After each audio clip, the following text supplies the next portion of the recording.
at that time. So you can really mention both of them. 30. Unit body of the old Central School in Gastonia, it has to be either 1912, 13, or 14 because the school building burned down, this particular one, in 1914.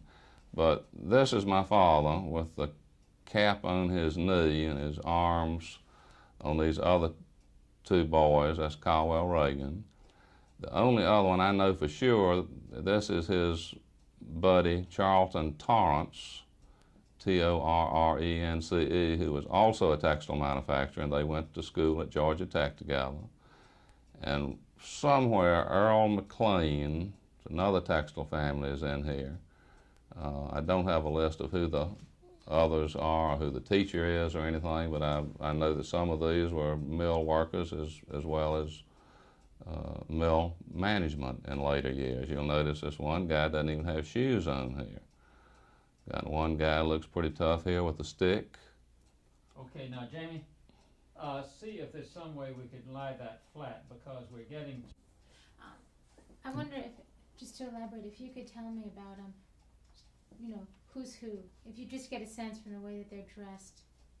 You mean families they come from? Yeah. Well, I don't know who other than the ones that I mentioned of who they are. But could you ascertain? I really don't. I think somebody told me that one of these guys in the back was a cousin, Alonzo Ragan. I've had an aunt to tell me who some of the girls were, and some, if you gave me an hour to look, I could find a little list that I have, and we may still run into it. The only thing I can't even tell who are mill workers and who are mill owners' children at this time. Some of the children do have ties on. Most of them have shoes. This guy doesn't even have shoes. This guy looks like he's been in the same grade for a number of years. So the only I know for sure are Caldwell Ragan and Charlton Torrance, and one of the guys is Earl McLean. Maybe this one. Okay, we'll get it, Jamie. Maybe we can come back to that later. And get it flat. Yes, and they're very small, and I have a large blow-up of it, but I cannot put my hand up. These are 3 photographs of the day of the general strike, and this is a picture of the group going into the Ragan Spinning Company.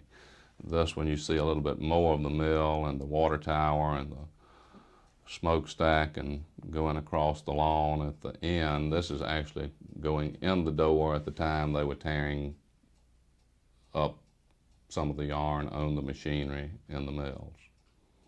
And I don't know whether I can hold that in it. Okay, that's nice. Who took these photographs? I don't know. I've never asked that question. Somebody who was obviously there that day. Yeah. Good evening. Okay, move up to the next one then. The eyewitness that I had, other than my father, was Mr. Voris Brookshire from Charlotte. He was the mayor's brother. And they were in the textile supply business, and he was there that day and said he saw everything that was going on.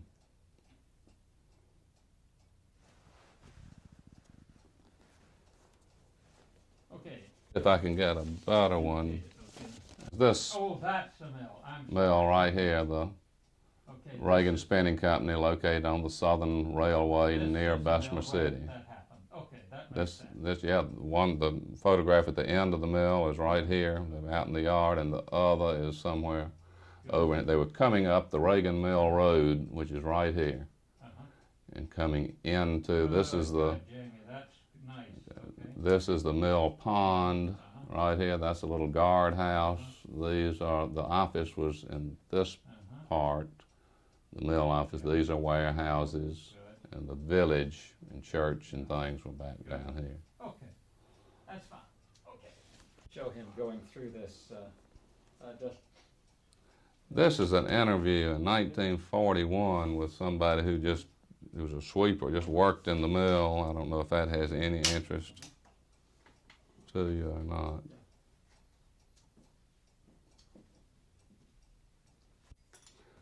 Frank Conrad operated first walk machine when but a boy. Lytton was first superintendent. Ragan Community and Prosperous Village. I don't know if that has any interest or not.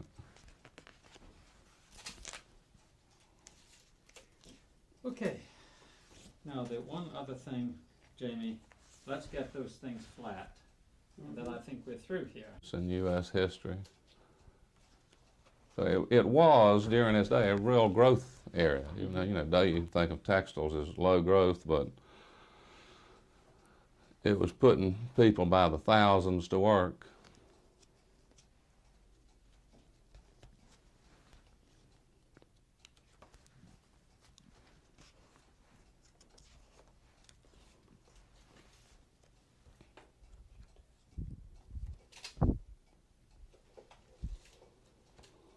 Some of these things are beginning to.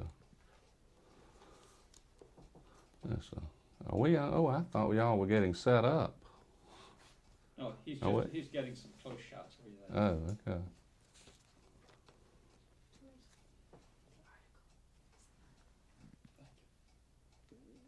Labor Day article. This is it, I think. Got a monitor, Jamie, if you want.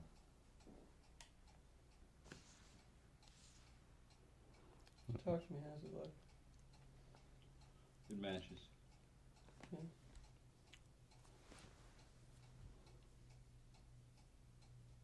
It just indicate the paragraphs you were reading. Yeah, where are the ones you were quoting from?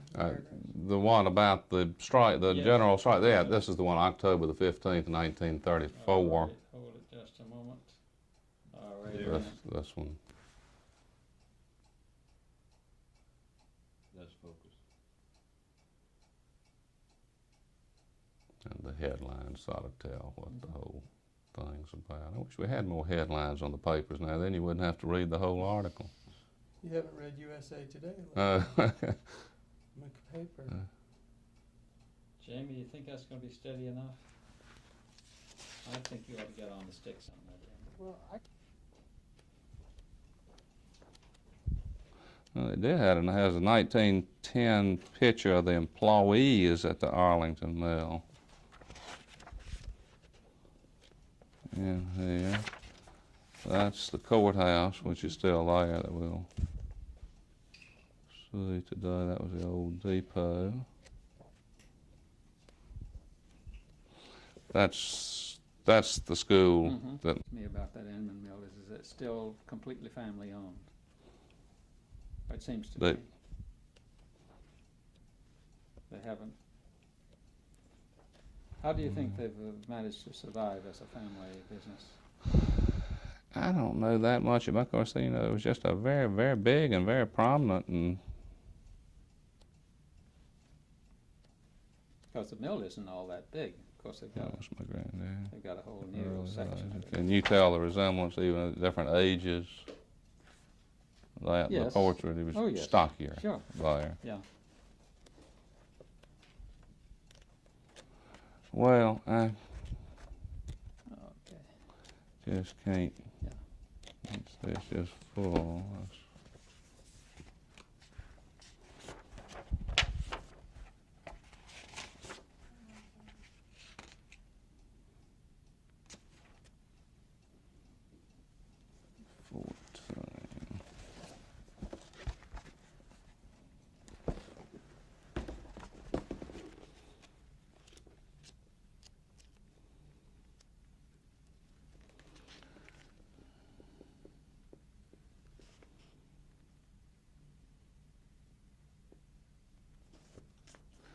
I think this is the one I was talking about.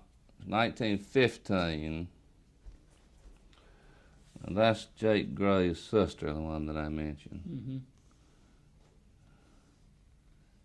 And there's several of that family. Maybe it wasn't Jake. Joe C. Park. Okay, that was the guy that ran the Gray Mills. That was Jake Gray's sister and his uncle. No, excuse me, and his cousin, little Joe C. Park. In that. So that's the one I was talking about. It's the same school, the same situation, but a little later year. It's interesting that class division in schools seemed to have come in the 20s. you know, where they had the mill schools and the town Well, now schools. there were mill schools, but I don't know how to explain that, but still mill children went to the one, I guess it was just Yeah. wherever you lived the closest. Yeah, and I know Too, when but- I went to school in Salem, in Winston-Salem, and we had a The- very mixed, The Arlington had its own school right from the very beginning out there, but it was just the people that lived in that area. But see, some of the mills were right downtown, 4 or 5 of them. but now, and we all went to RJR High School. Now there are different high schools, very definitely class-oriented. And I never knew that when I was in school.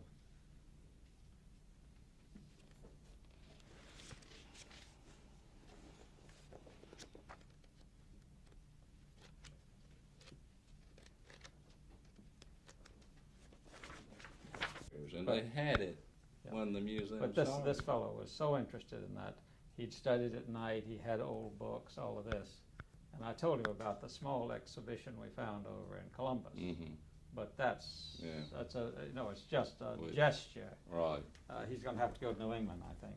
You know, they're gonna put together a textile exhibit at the Gaston County Museum. Uh-huh. They're planning it right now, so I gave them Fred Fussel's.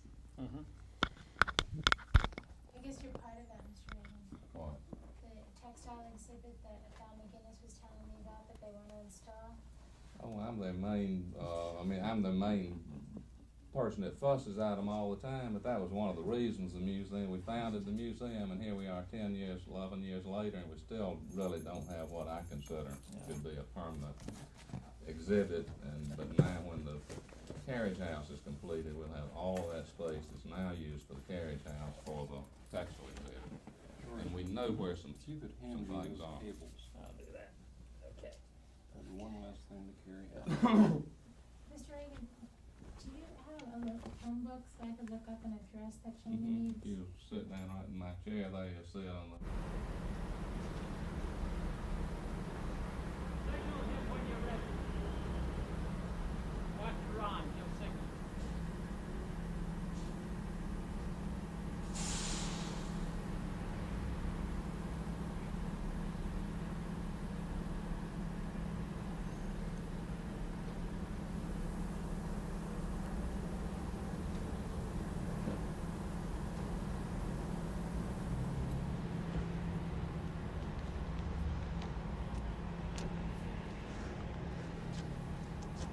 The finishing, talking about our story, that day in September 1934, following the flying squadron strike at the Ragan Spinning Company, my father came to this place, the courthouse of Gaston County, to have deputies sworn in, and that was done here in this building on South Street in downtown. And immediately after the swearing in, they walked right straight across the street to the Standard Hardware Building, which is this 3-story building here, and they purchased shotgun shells and any other ammunition that they needed at that time, and that's basically what happened here in downtown Gastonia. Good, hold it just a moment. Go Yeah. back in the shade. Go back in. Into the shade. Getting ready to motion, he's not quite ready.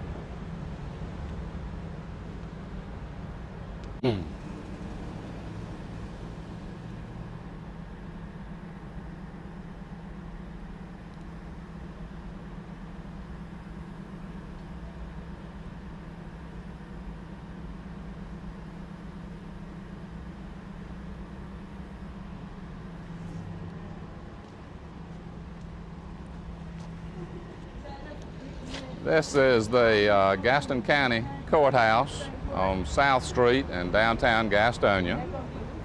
And it was here in September 1934 that my father came on that day after the general strike at the Ragan Spinning Company to have several deputies sworn in as official deputies for Gaston County for protection of the mill property. It was done in this building, the courthouse, and then immediately after the these farmers were sworn in, they walked across the street, across South Street, to the Standard Hardware building, which is this 3-story building directly across from the courthouse. And it was here that they got shotgun shells and other ammunition that one would need in protecting property. And it was outside of the courthouse on their way in and on their way out were unemployed workers standing somewhere down here.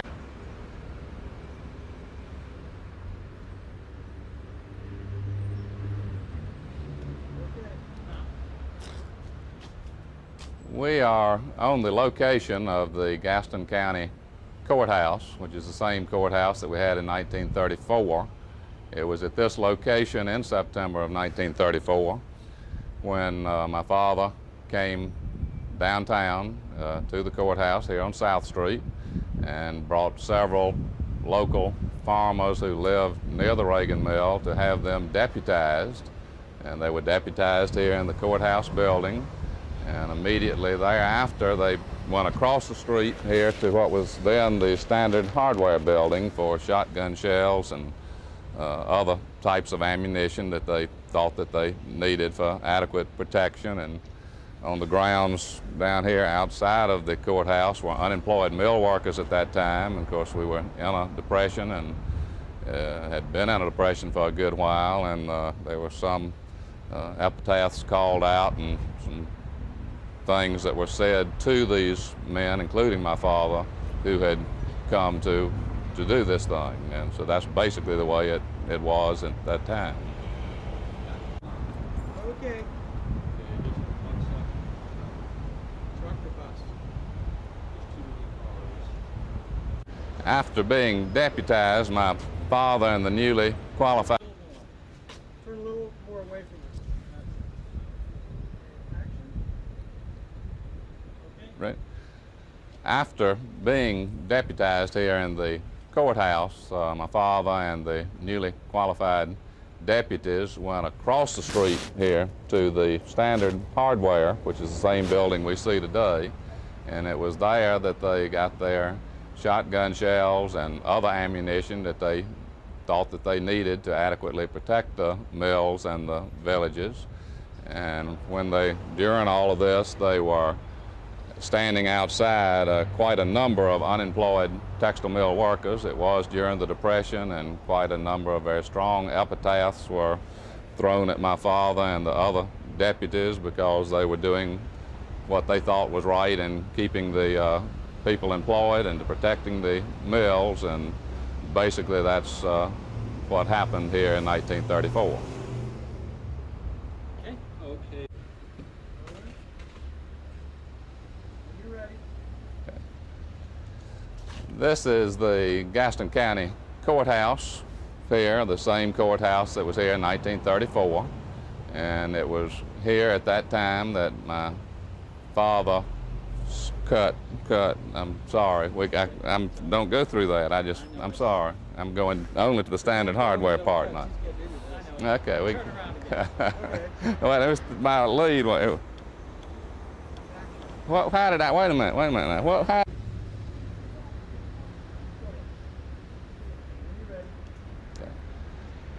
After being deputized here at the courthouse, my father and the newly qualified deputies walked directly across the street to the Standard Hardware building, which is this cream-colored 3-story building behind me.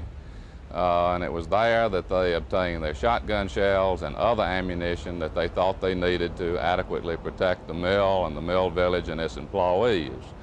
While both coming in and going across the street, right down in front of the courthouse, were quite a number of unemployed textile mill workers. After all, it was during the Depression and many of the mills here were closed.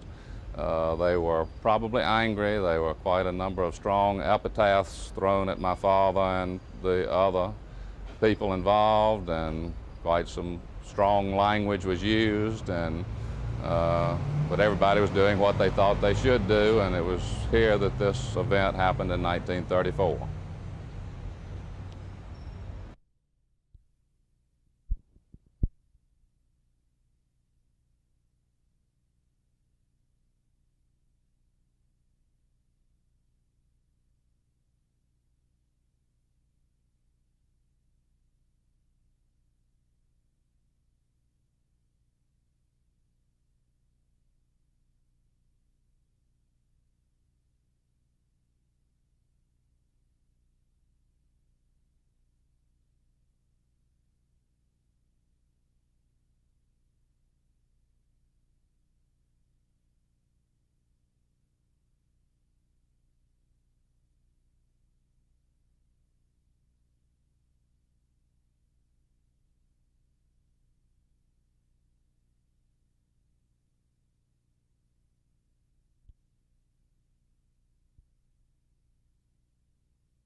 out in the I got a hole.